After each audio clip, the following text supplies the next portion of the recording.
Jamie Madison, Miss Universe Miss Universe, and I just finished my interview here at the 74th. This is our interview. Ngayon, ang isa sa pinaka-importanting part ng Miss Universe 2025 competition ang closed-door interview with the judges. Isa-isa ngang sumalang ang mga kandidata sa panel of judges para sa scored interview.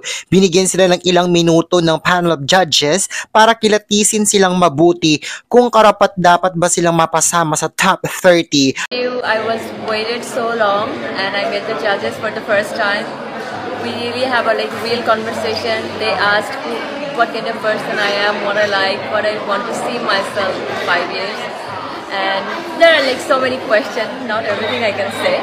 Ang score mula sa closed-door interview ay magiging part o bahagi ng kabuang scores mula sa preliminary competition at online votings para sa pipiliin na top 30 candidates. Very critical ang closed-door interview kasi you're only given a few minutes to steal the judges' attention. Kaya ihataw ang stage presence at ang star power. Dapat pagpasok pa lang ay very commanding na ang aurahan. Gaya nga ng sinabi mismo ni Andrea Mesa, one of the judges, ang gusto daw niya ay yung pagpasok pa lang sa interview room ay very commanding na ang presence ng isang kandidata. El comité de selección, personalmente voy a buscar una mujer que tenga presencia, que sepa, ¿no? Comunicarnos al momento de las entrevistas.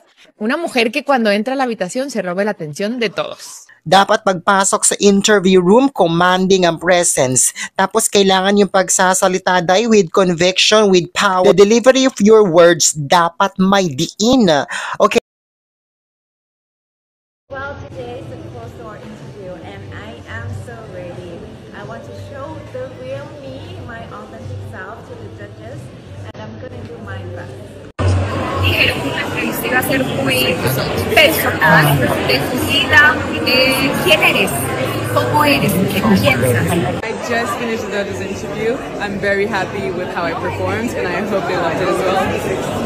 And now, speaking of styling, muli tayo mag-outfit check sa two main stars ng kompetisyon na sina Thailand at Philippines. Not just the styling but also the aurahan, tindig, poise, projection, conviction with overall presentation. For Vina kanina sa closed-door interview, naka-white dress muna siya. Then nagpalit siya ng outfit for the closed-door interview with this parang light beige na may pagka-gold na dress na may mahabang fabric sa bandang left shoulder. Ganda ng makeup niya dito sa closed-door interview. Then now, nagpalit na naman siya ulit ng outfit for the gala dinner. So she wore this beautiful gold tie dress na may matching fan. Ang ganda. Nakasuot din siya ng gold thigh jewelries. Pasabog talaga tong si Vina, no? I love it. I love it na talagang nag-exert talaga siya ng effort to prove to everyone na karapat-dapat siya for the crown. I love the fact na tatlong beses siya nagpalit-palit ng outfit today, ha? For the styling, 10 out of 10. I love all the dresses that she wore today. I love the dress that she wore for the gala dinner as well as for the dress that she wore for the closed-door interview. So beautiful. I also love the hair and makeup. Ang fresh lang ng atake niya dito. Gustong-gusto ko. Ang gustong-gusto ko talaga kay Vina is that kahit na, tinan mo dito, na late na siya sa dinner kasi naiwan na siya, yung mga ibang kandidata nasa gala dinner na, siya nag-effort pa rin talaga siya na makipag-engage sa mga media at the lobby of the hotel before heading to the gala dinner. Plus point yun sa kanya, Dai. In the interview, you was excited, nervous, anxious. It was so chill, like getting to know someone, you know, I want them to know me as who I am. And I'm so happy. I feel like they're all my family and I cannot wait to get into the room. Ayan, kaya I'm giving her 10 out of 10. Now, for Atisa Manalo naman, I don't know if this was the outfit that she wore for the closed-door interview kasi this was taken when she was off to the gala dinner after the closed-door interview.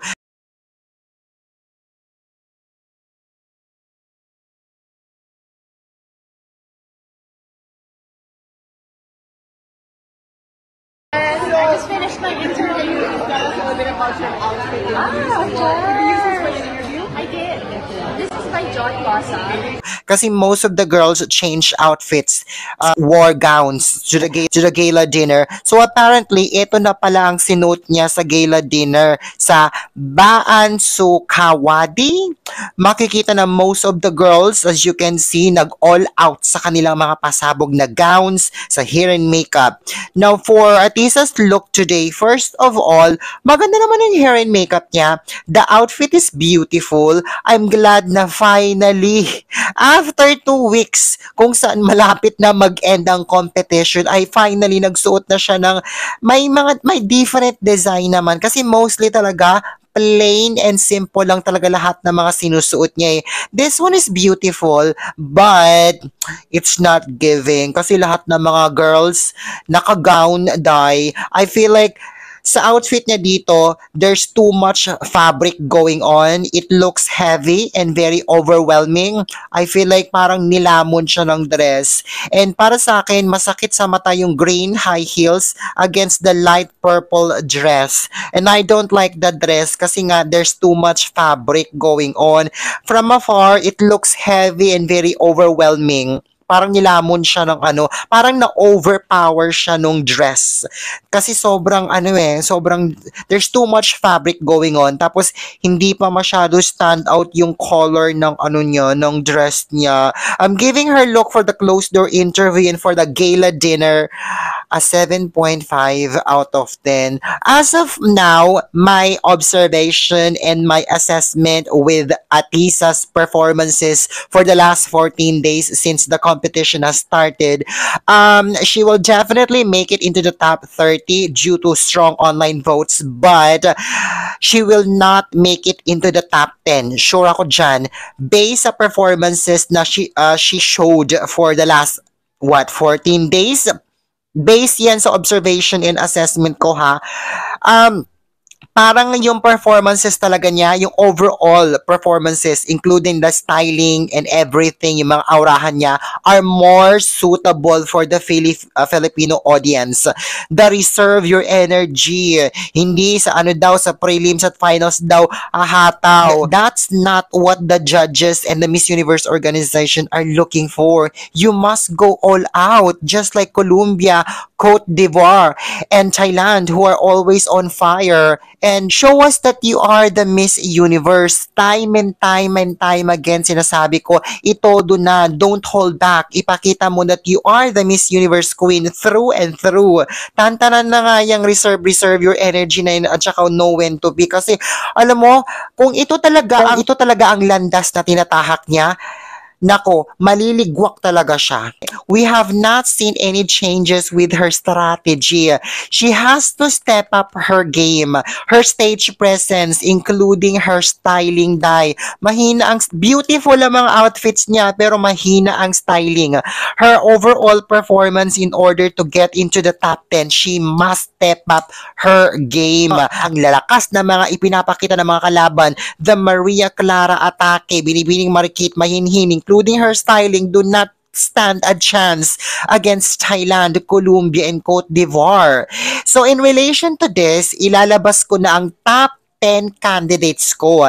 These candidates made it into my top 10 because sila talaga yung consistent every day. They are always on fire. Yung energy na ipinapakita nila is electrifying. Malalakas ang star power. Striking ang kanilang styling. So number 1 ko si Thailand. Number 2 is Colombia. Number 3, Cote d'Ivoire.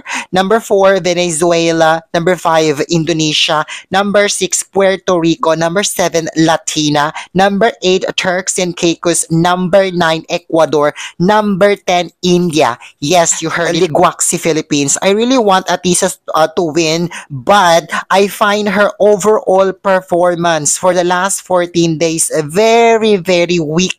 She must step up her game to stand a chance against Thailand, Colombia, and Cote d'Ivoire. She badly needs to elevate and step up her styling din talaga. Her stage presence, her star power, and conviction, as well as the fire on her. So unfortunately, as of today, based sa 14 days, for the last 14 days, including today, she did not make it into my top 10. Ligwak siya. Alam mo ha, sa strategy na ipinapakita ni Atisa Manalo hanggang ngayon, mataas ang chance na maliligwak talaga siya sa top 10. Sigurado ako dyan. Kung hindi niya babaguhin ang kanyang strategy at performance sa prelims. Ayan, anong say mo, Day?